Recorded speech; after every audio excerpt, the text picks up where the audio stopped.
A primavera está a chegar e com ela novos ritmos de leitura.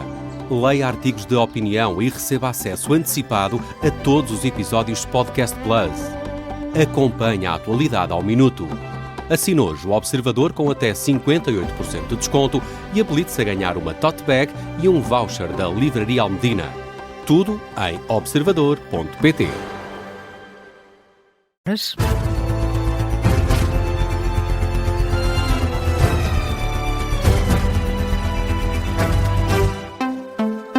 E começamos este Jornal das 9 com o impacto da guerra no Médio Oriente na economia. Pode vir aí uma nova subida do preço dos combustíveis em Portugal. A gasolina e o gasóleo devem ficar novamente mais caros a partir de segunda-feira.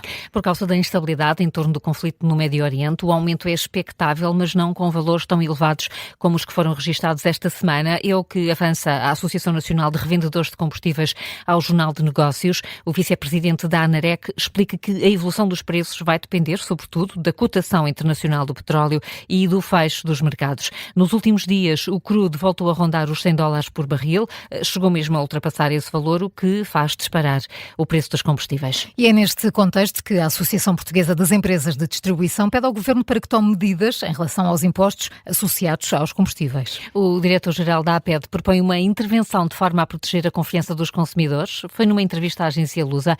Gonçalo Lopes Xavier sublinha a importância do equilíbrio nas contas públicas e defende que o único caminho para fazer face a esta crise energética é cortar nos impostos.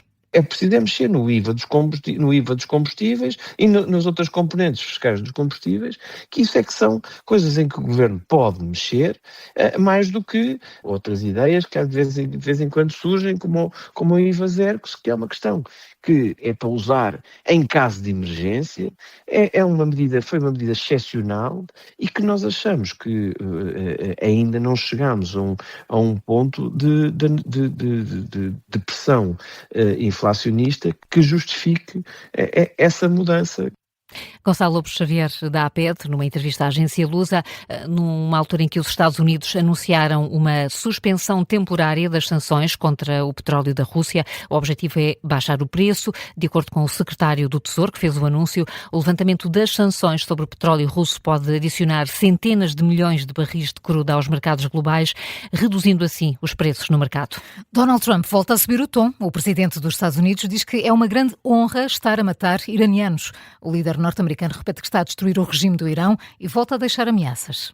É o que escreve numa publicação na rede social Truth Social. O presidente dos Estados Unidos diz que é uma grande honra matar iranianos, insiste que está a dizimar o regime de Teherão, tanto a nível militar como económico. Deixa também no ar a possibilidade de novos ataques nas próximas horas, isto depois de um míssil disparado por grupos iraquianos pró-Irão atingir um avião de reabastecimento norte-americano que se despenhou no Iraque com 6 tripulantes a bordo.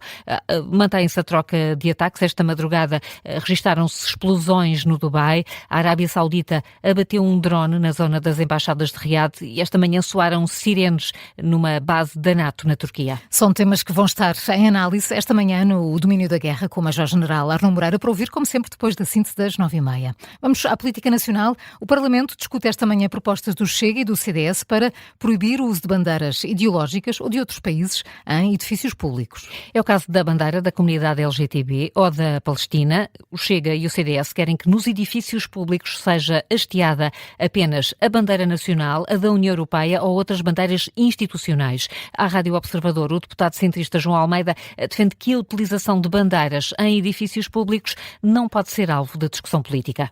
É que não haja polémica à volta da hastear de bandeiras, seja de que bandeiras for, e, portanto, clarificar que um edifício público deve representar aquilo que é o país e o serviço que serve. Estas propostas vão ser discutidas e votadas daqui a pouco no Parlamento, a partir das 9h30 da manhã. Para que passem, será necessário o voto a favor do PSD, que ainda não está decidido. O Parlamento vai também debater e votar projetos dos partidos para reforçar o mercado do arrendamento. Isto depois do Governo ter anunciado ontem novas medidas para a habitação.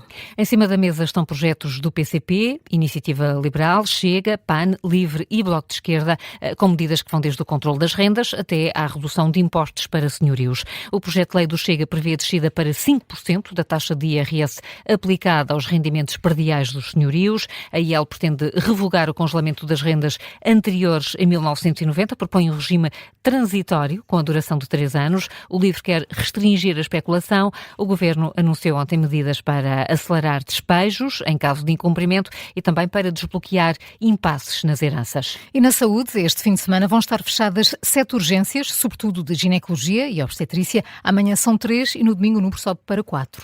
São o que indicam os dados do portal do SNS, que estão disponíveis a esta hora. Amanhã está encerrada a Urgência Geral do Hospital de Coimbra e os serviços de ginecologia e obstetrícia de Santarém e de Aveiro. Aveiro vai continuar fechada domingo, sendo que nesse dia a Península de Setúbal só vai ter urgências de ginecologia e obstetrícia a funcionar em Almada, uma vez que vão estar encerrados os serviços dos hospitais do Barreiro e de Setúbal. E Carla, estamos a poucos dias do arranque da primeira urgência regional de obstetrícia e ginecologia. A partir já de segunda-feira, o Hospital Beatriz Ângelo, em Loures, passa a receber as utentes de Vila Franca de Xira.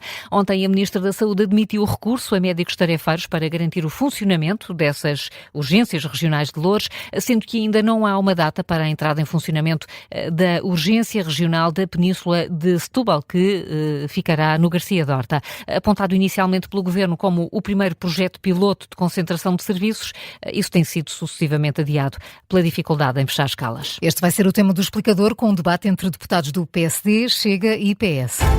Primeiro, Carla, às 9h06, que outras notícias marcam esta manhã?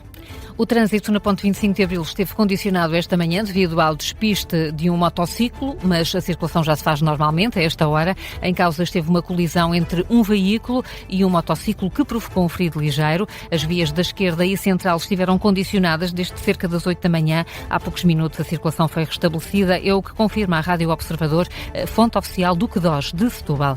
Pedro Santana Lopes afirma que tem recebido muitas mensagens a defender que deveria ter sido candidato à presidência da República.